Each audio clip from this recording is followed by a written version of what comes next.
Hi dear viewers, Assalamu alaikum. I'm your friend Javed Akram and I welcome you to my celebrated YouTube channel Law Talk.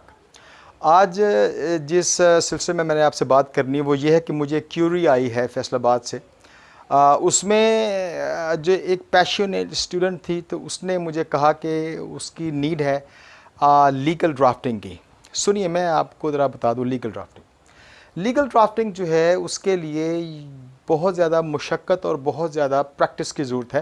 पहली बात तो ये कि legal drafting जो है ये किसी के सीखने की बजाय इसका best mode of action for the learning process जो है, जो मेरा ज़ाती तजुर्बा है, जो कि बहुत ज़्यादा इसका मैंने फ्रूटफुल देखा है। पहले ये है कि आप दूसरे वकला हजरात की जो लिखी हुई पटिशन्स हैं उनको पढ़ने की कोशिश करें।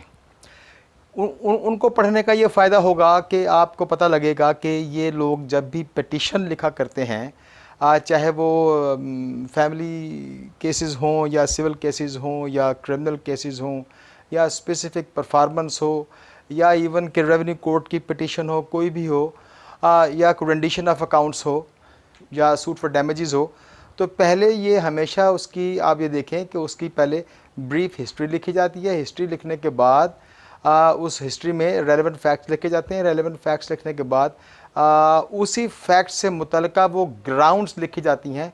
तो ग्राउंड्स में ही आपने कायल करना होता है कोर्ट को कि मैं जो रिलीफ लेने जा रहा हूँ वो रिलीफ जो है वहीं पे इस्टेब्लिश होना शुरू हो जाता है। जब आप हिस्ट्री से बाहर निकलते हैं, जब आप ग्राउंड्स में आते हैं, तो जो रिलीफ जो आपने फाइनल कॉन्सिक्वेंशल रिलीफ मांगना होता है, जिसको हम प्रेयर कहते हैं, दाद रसीद जो है, जिसमें आप कोर्ट से कहते हैं कि जी हमें ये हमारा हक़ जो है इस हक़ को इस्टेब्लिश कर दें हमारे मुखालिफ के ख़िलाफ़। तो आप वो ग्राउंड्स जो हैं वो लेना फिर आप लिखते हैं। हिस्ट्री के बाद ग्राउंड्स 2-3 ही होते हैं भाई, ABCDEF, या बहुत ज़्यादा हो जाए तो चलो जी तक आ जाए। फिर उन ग्राउंड्स के रेलेवेंट होके उन ग्राउंड्स ही की बुनियाद बना के फिर आप 1 या 2 या 3 फिर आप कॉन्सिक्वेंशियल रिलीफ मांगते हैं कोर्ट से कि हमें ये वाला रिलीफ दिया जाए, और ये सारा होता है। लेकिन अब ये सारा मामला जो है इसका चूँकि ये क्राफ्ट ऑफ राइटिंग है, और क्राफ्ट ऑफ राइटिंग जो है ये एक आसान जॉब नहीं है। इसके लिए आपको जो बड़े वर्सटाइल जो वकील हैं उसकी जो उनकी पिटिशन्स हैं, आप जब उनको पढ़ेंगे तो आपको पता लगेगा कि लीगल ड्राफ्टिंग के वक्त जब ये बातें लिखी जा रही होती हैं तो वो कौन सी लीगल टर्मिनोलॉजीज़ का इस्तेमाल ज़्यादा होता है, कहाँ पे प्राइमा फेशिये इस्तेमाल होता है, कहाँ पे जो है वो एक्स फेशिये इस्तेमाल होता है, और लफ्ज़ एलिजेड क्यों लिखा जाता है। इसके बाद और भी बहुत सारी ऐसी बातें हैं वो क्यों लिखी जाती हैं, और लैटिन फ्रेजेस तो खैर बहुत ही कम इस्तेमाल की जाती हैं और करनी भी नहीं चाहिए। उसका जो नेमल बदल जो उसका पैरेलल जो होता है, जो इंग्लिश है, आप उसको लिखें। अच्छा, तो बात मैं ये कह रहा था कि आप जो है वो अच्छे वकला हजरात के लिखी हुई पटिशन्स को पढ़ें। लेकिन बाज़ दफ़ा ऐसा होता है जो नॉविस होते हैं, जो न्यू लर्नर्स होते हैं या जो न्यू एंट्रेंट्स होते हैं इस लीगल प्रोफेशन के फील्ड में, चाहे वो लॉ गेट का इम्तहान देने के बाद, लाइसेंस हासिल करने के बाद, जो वो इंटर्नी कह लें, या इवन के इम्तहान पास करने से पहले ही बाज़ स्टूडेंट्स जो हैं वो 5th ईयर में होते हैं, या लॉ गेट से पहले भी वो ज्वाइन कर लेते हैं कि जी हमें कोई शुद्ध बुद्ध हासिल हो। तो जो भी आपकी स्टेज हो, तो मैं तो रेकमेंड आपको यही करूँगा कि लॉ गेट का इम्तहान देने के बाद जब आपके पास लाइसेंस आ जाए उस वक्त आप ये सारी मेहनत को शुरू करें। उससे पहले आपने क्या करना है वो मैं अभी आपको समझाता हूँ। तो अगर आपको बाज़ चैम्बर ऐसे होते हैं कि वो जो नए लड़के होते हैं, जो बच्चे जो होते हैं, उनको वो फाइलें पढ़ने को नहीं देते, वो बेचारे सिर्फ एक मुंशी गिरा करने पे मजबूर होते हैं, या ज़्यादा से ज़्यादा ये किया कि वो कोर्ट में गए और हाज़िरियाँ ले आए, जी डेट कब पड़ी या कास्ट लिस्ट में कौन सा नाम है, वगैरह वगैरह वगैरह। तो आप उसका बेहतरीन तरीका ये है कि आप जो है ये जजमेंट्स पढ़ें। जैसे इस किस्म की ये देखें, इस किस्म के जो ये पाकिस्तान क्रिमिनल लॉ जर्नल मेरे हाथ में है, या आप इस किस्म के आप MLD, PLD, SCMR, supreme court के जर्नल्स जो हैं आप वो पढ़ें। इसमें सारे केसेस लिखे हैं, वो बहुत सिंपल अंग्रेज़ी है, कोई इतना पेचीदा काम नहीं है। जब आप इनको पढ़ेंगे, लॉ जो आपके जो लॉ जर्नल्स हैं जो उसमें लिखे हुए जो केसेस को पढ़ेंगे, तो आपका दिमाग जो है उसके अंदर एक आपका जो जहन है उसमें वसअत आएगी, उसमें आपको लीगल टर्मिनोलॉजीज़ जो है जो फ्रीक्वेंटली इस्तेमाल होती है वो भी आएगी। फिर आपको ये भी पता लगेगा कि आपने किस किस्म के केसेस की ग्राउंड्स क्या लेनी है, क्योंकि ग्राउंड्स जो हैं वो आ रही होती हैं पीछे हिस्ट्री के मुताबिक।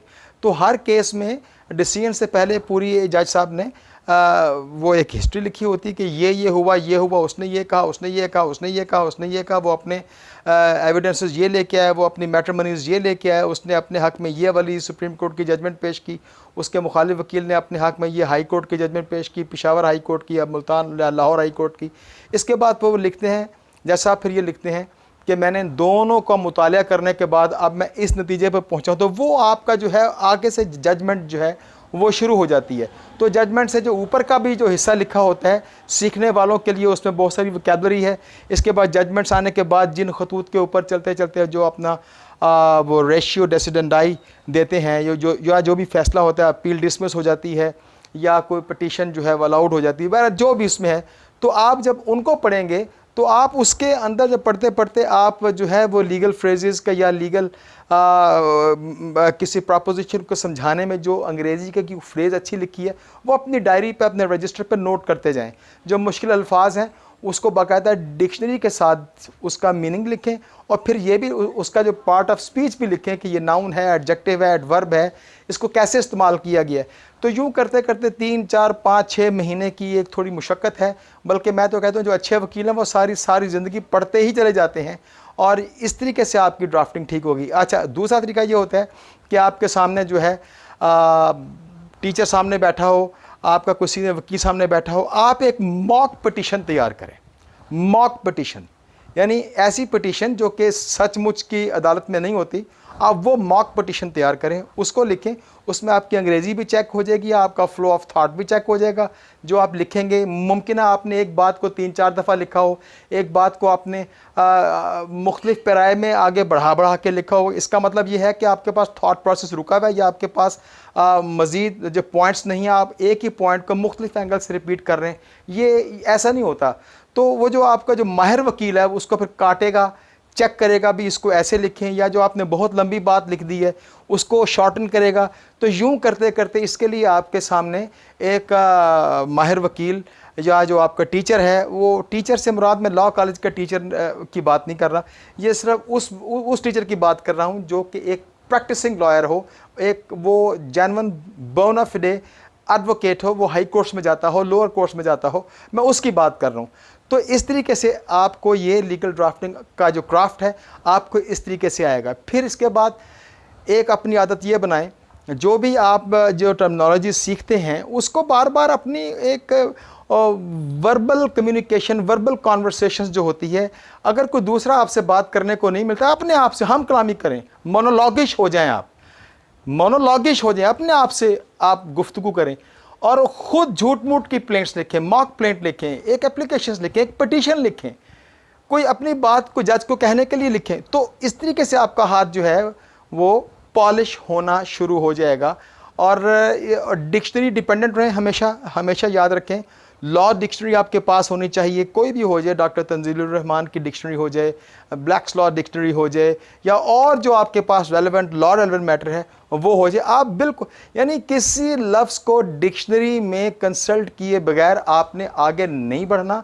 आपके पास तीनों चीज़, अब तो मोबाइल हैं, ऑनलाइन हर चीज़ साफ़ हो जाती है, आप वो उनके मतलब भी सीखें, फिर आगे जो उसकी जो फोनेटिकल साउंड क्वालिटी है आप फिर उसको भी सीखें। तो मेरी बस ये, चूँकि मुझे क्यूरी आई थी फैसलाबाद से, तो इसलिए मैंने फिर ये वीलॉग बनाया है। तो इसके लिए लीगल ड्राफ्टिंग के लिए अगर कोई पढ़ना चाहे तो ऑनलाइन मैं उसको पढ़ा भी सकता हूँ। तो मेरे व्हाट्सएप के ऊपर आप आइए, 0321429680 में, ये स्क्रीन के ऊपर मेरा नंबर भी आप देख लीजिए। तो आप ऑनलाइन मुझसे जो है किसी ना किसी किस्म की कोई हेल्प ले सकते हैं, कोई एडवाइस ले सकते हैं, कोई पढ़ना चाहें लीगल ड्राफ्टिंग या वैसे कोई हाँ। और दूसरी बात यह है कि फिर आपकी अंग्रेज़ी बहुत अच्छी होनी चाहिए। एक अंग्रेज़ी अच्छी होने का मकसद ये है कि आपकी जो ग्रामर बहुत अच्छी हो या आपकी स्पोकन इंग्लिश बहुत अच्छी हो। ये दोनों चीज़ें आप ख़ुद भी घर में कर सकते हैं। एक चीज़ जो है वो ये है कि आपकी जो एक्सेंट क्वालिटी है वो बहुत बेस्ट होनी चाहिए। तो एक्शन क्वालिटी मैं बिल्कुल ऑनलाइन पढ़ाता हूँ गूगल मीट के ऊपर। तो वो मैं 5 दिन का एक सेशन करता हूँ और 1 घंटा का ड्यूरेशन होता है। तो उसमें बड़ी नॉमिनल सी मेरी फ़ी है, 6,000 रुपये पर स्टूडेंट। तो अगर आपने वो इंग्लिश एक्सेंट क्वालिटी भी सीखनी है तो मैं आपको डिक्शनरी के अंदर लिखे हुए जो फोनेटिकल साइंस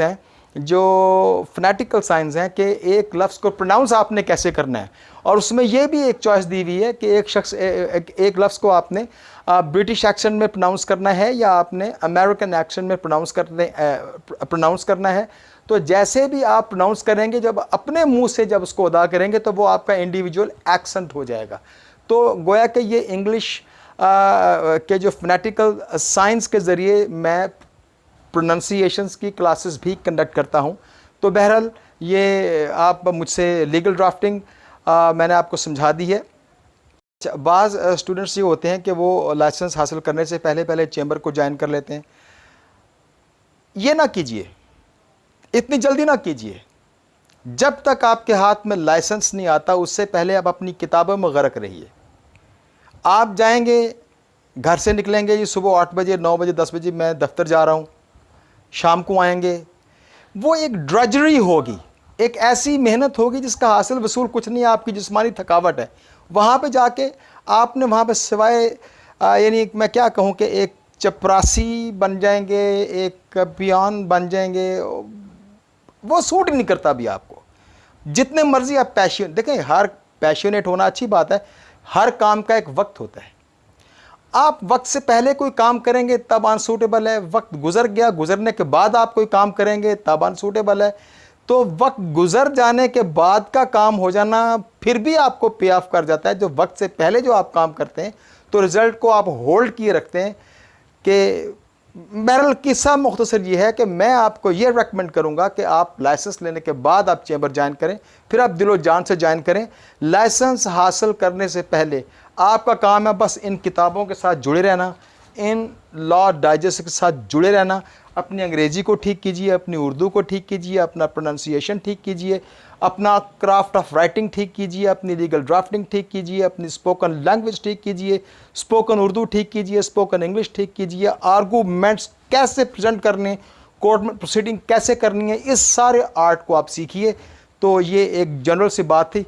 उसके लिए मेरा ख्याल है कि मैंने आपको एक अपना मैसेज कन्वे कर दी है। तो अगले वीलॉग तक के लिए खुदा हाफ़िज़।